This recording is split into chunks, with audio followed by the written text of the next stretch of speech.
So here's the iceberg of burnout. I'm going to break this down very quickly for you. Okay. On the surface, we see burnout. Burnout is such a big buzzword right now. Lots of professions around the world are talking about this word. Underlying this burnout is emotional exhaustion. When we work in the service industry, as we do as teachers, we give and give and give of ourselves, not just physically, but emotionally.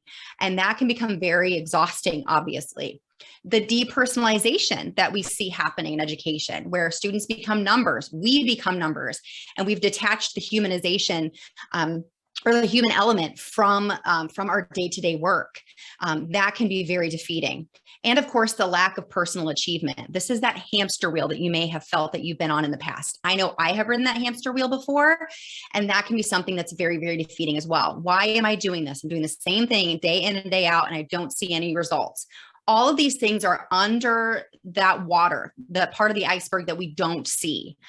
So for teachers, this is very, very challenging, because when we're looking for ways to take care of ourselves, we're typically told to practice self-care. Well, what does that mean?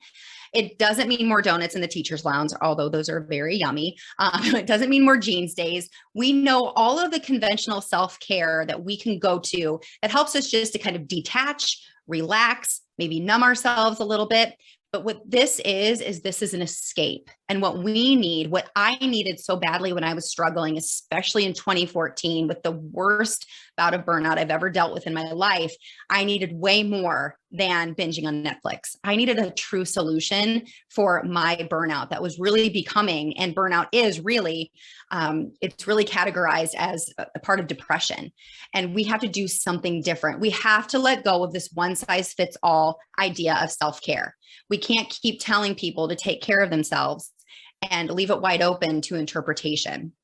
So there are two things, all right? You have to change one, if not both of these things, if you're dealing with burnout. Number one, you can change you, or you can change your environment, or you can change both.